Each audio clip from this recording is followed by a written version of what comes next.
Brian Kelly. Some individual performances have already been highlighted. SEC accolades, obviously, you guys are aware of.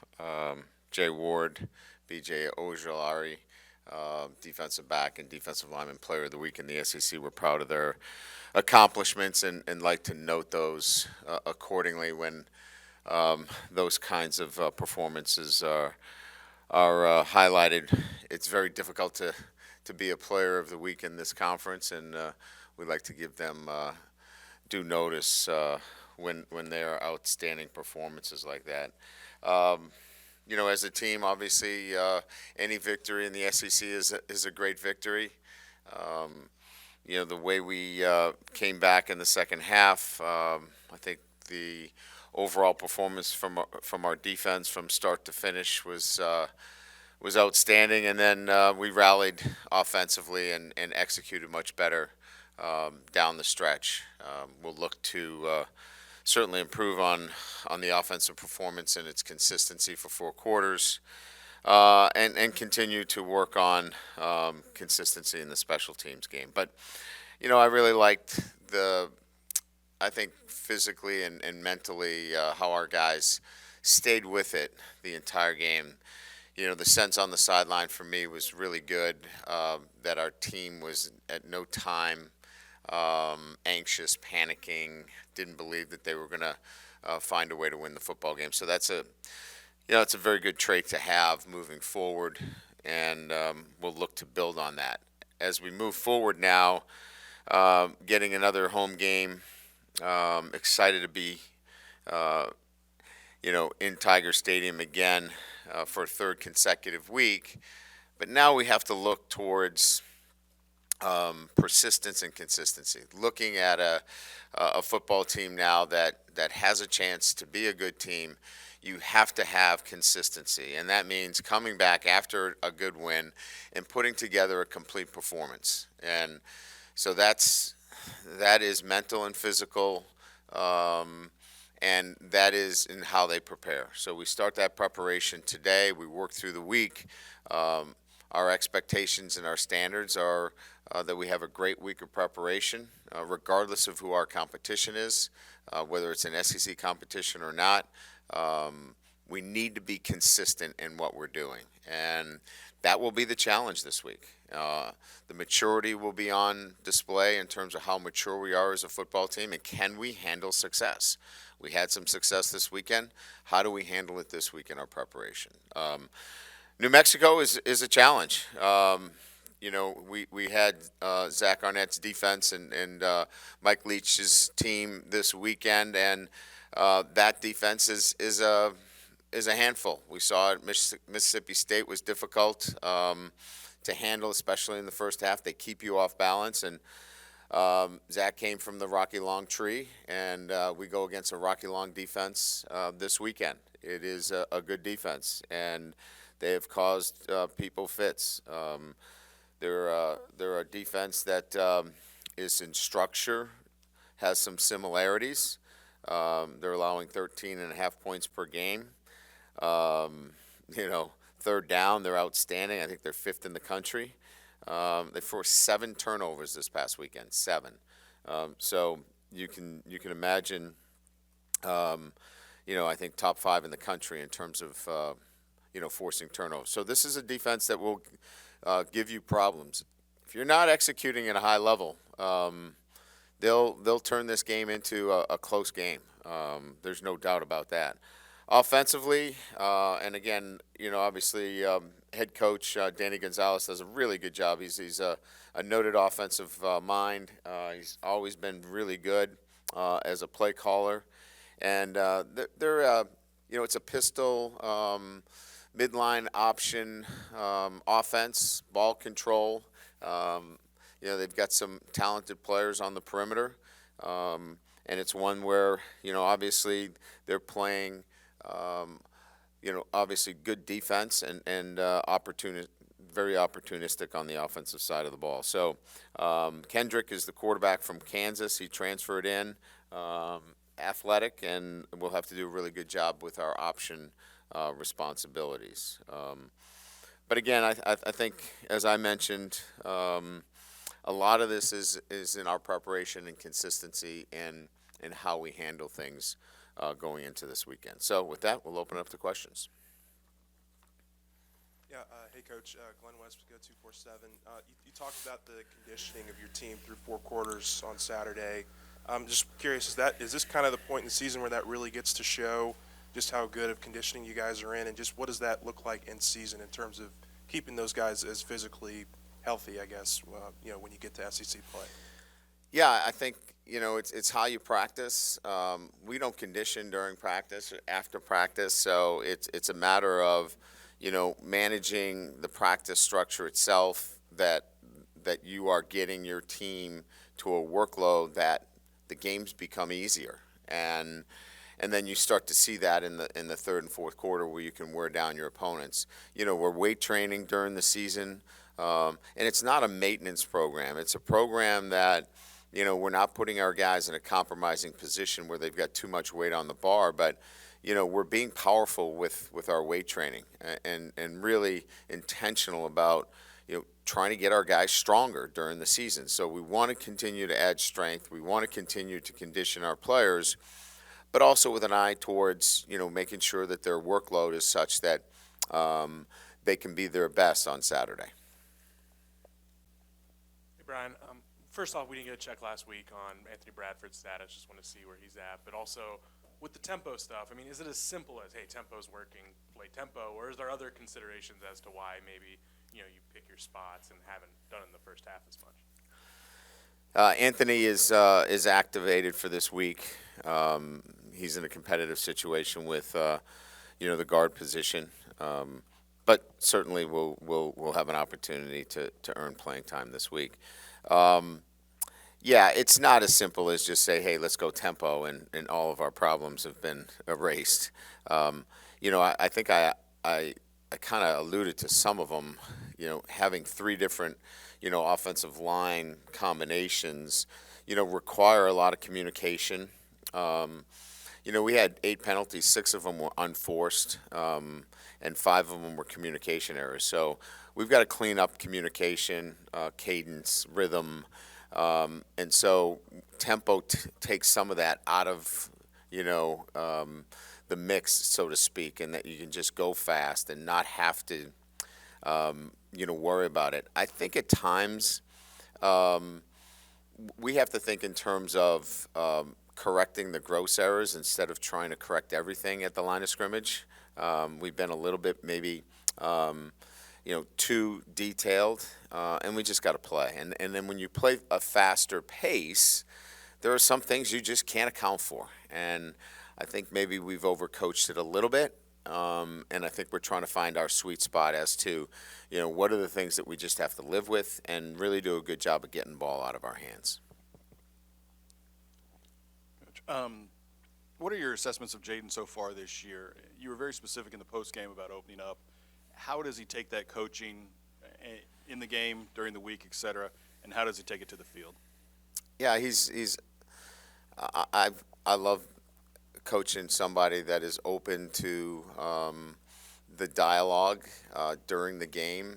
You can have conversations with him during the game, and he can make the corrections in game. Some can't, and so you just don't even try to do those things. But Coach Sloan is talking much more conceptual. I'm trying to deal with some technical things, on the sideline, because sometimes I don't have the big conceptual picture from the sideline.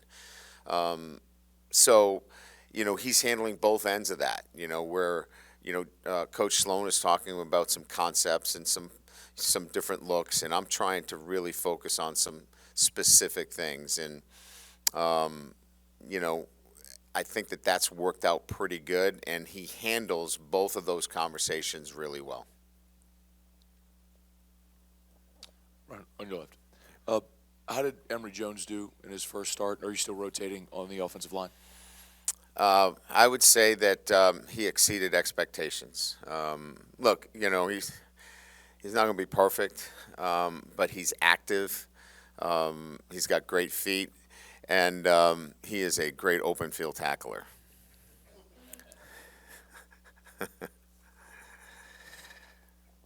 Will Snyder from The Advocate. You talked about this a little bit after the game in terms of how Kayshawn getting double covered is opening things up for Malik.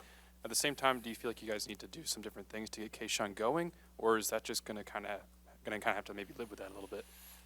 Yeah, I think that's a little bit of both. I mean, I think, look, this is never one-sided, right? It's never all on the player. It's never all on the coach at this level.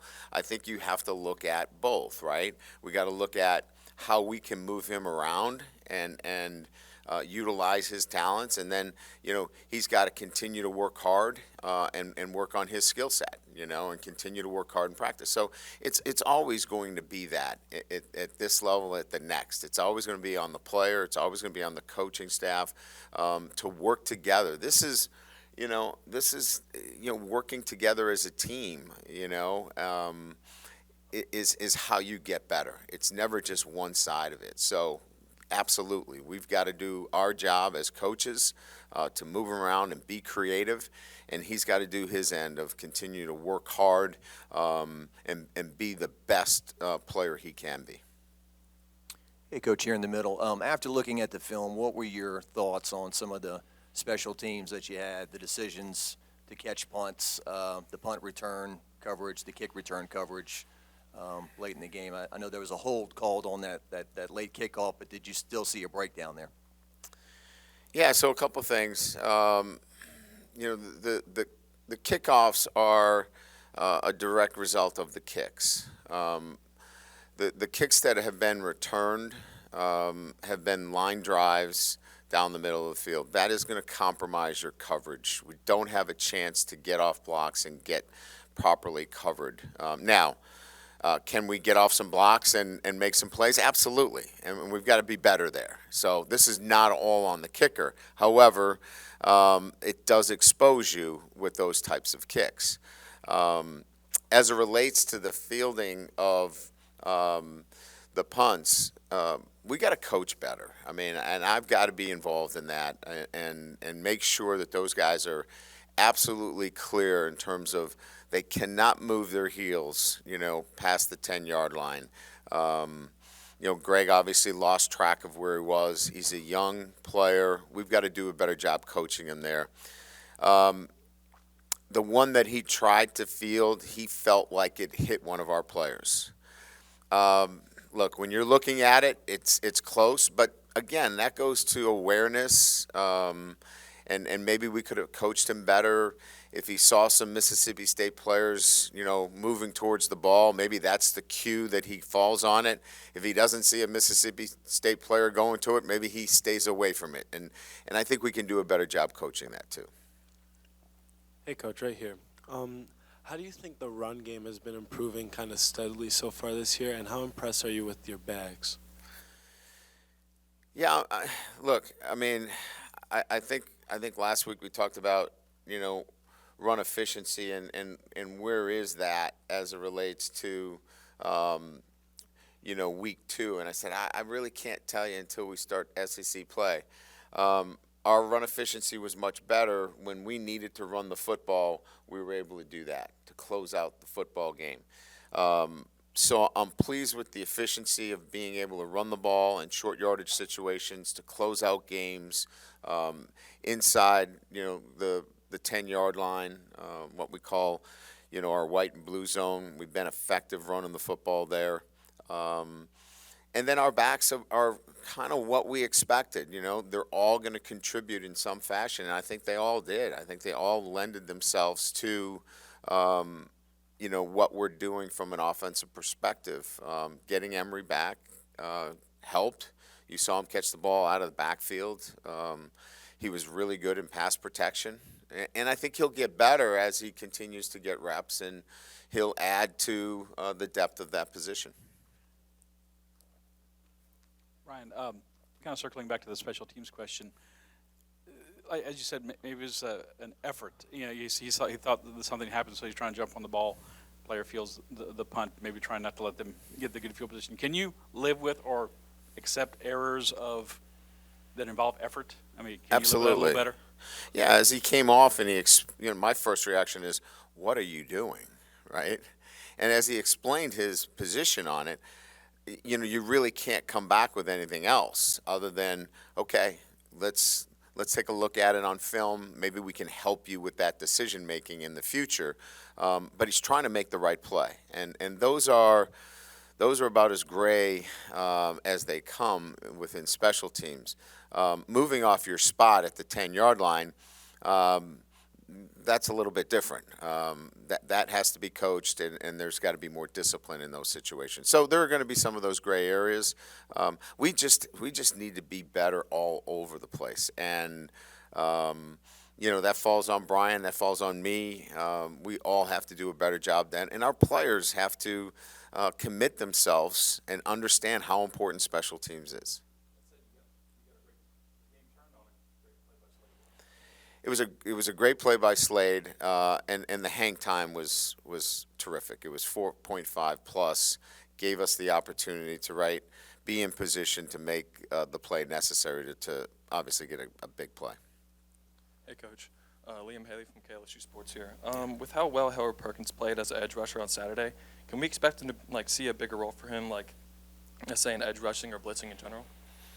Yeah, I think there's a role for him. Certainly, he adds, something to our pass rush, and we certainly saw that. That's why he, got the opportunity to play out on the edge a little bit, and you saw him inside with some blitzing inside. I think we found a niche for him in terms of where he can help us, and I would say that you're accurate in that he can continue to evolve into that position. Now, is he going to beat out B.J. Ojolari at that position? I don't think so.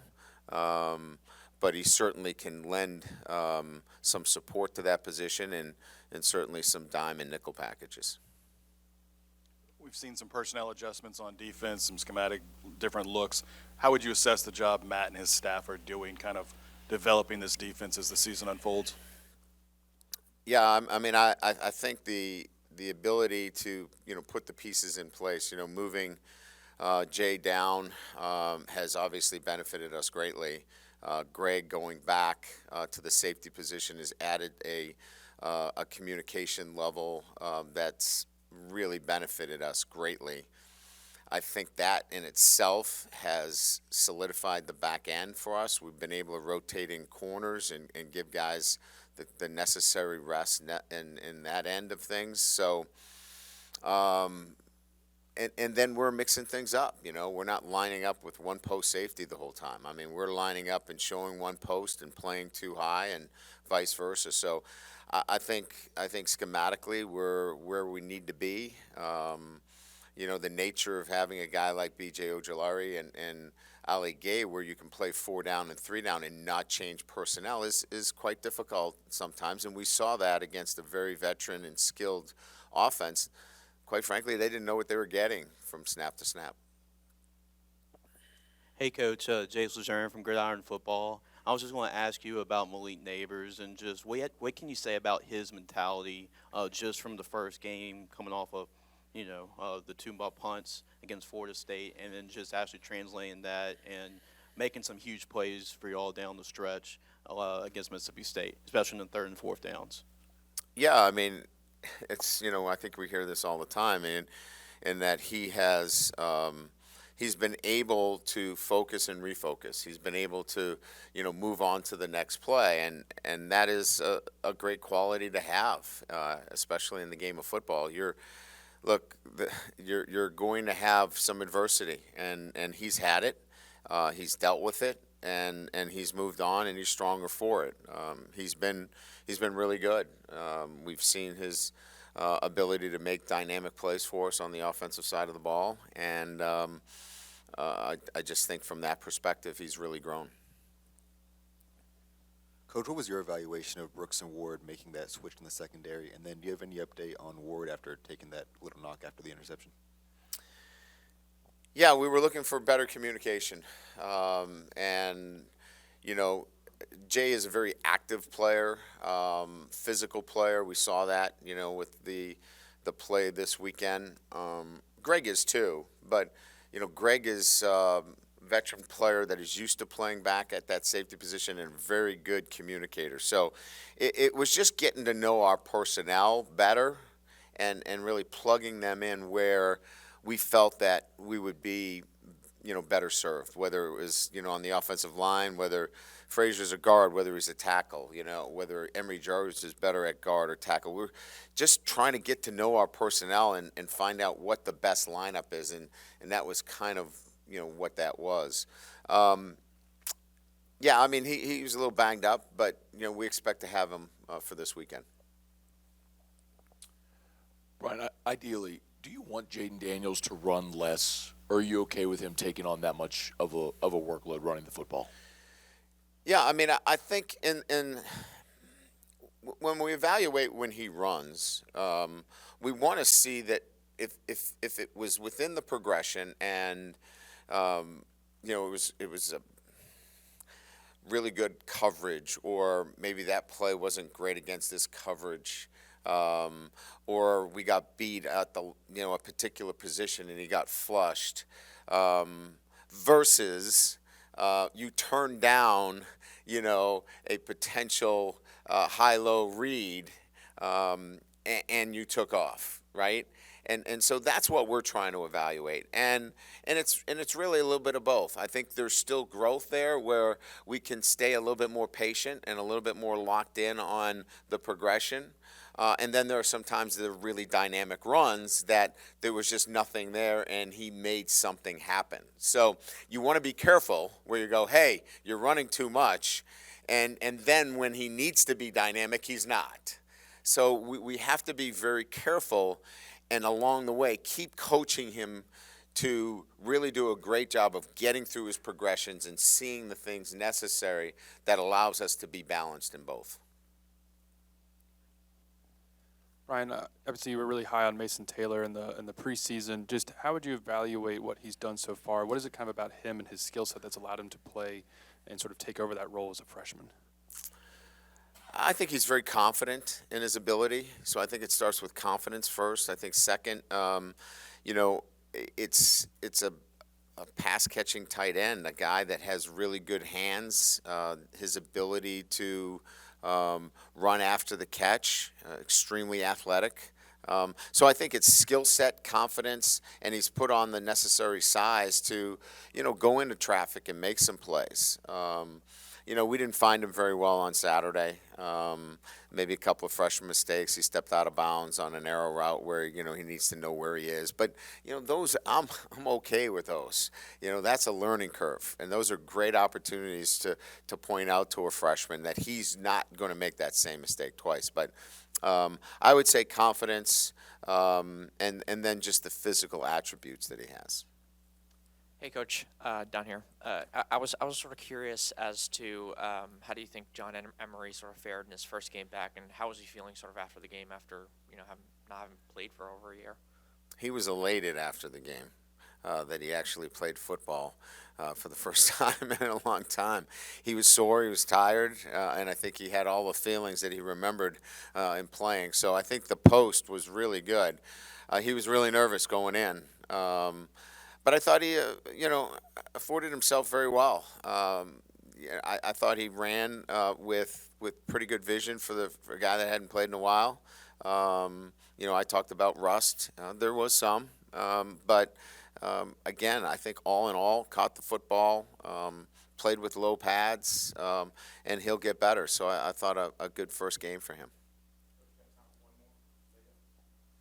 Coach, you have four right here. Oh yeah, sorry. In the front.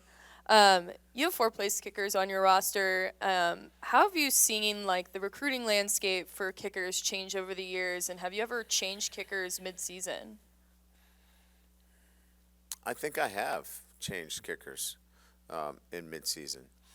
I'm not interested in changing kickers right now. I think our kicking situation is much more technical than it is anything else. We've just got to clean up some technique. But we've got a scholarship kicker as well. We've got a transfer from Northwestern who's talented as well, in Finnison. So Dybert, Finnison, Ramos, Peyton Todd's a really good punter. I mean, we're pretty deep in kickers.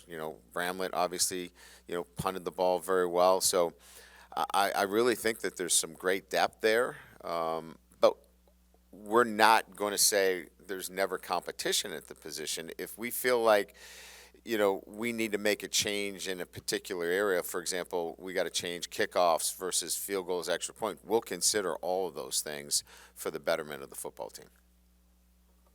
Great, thank you.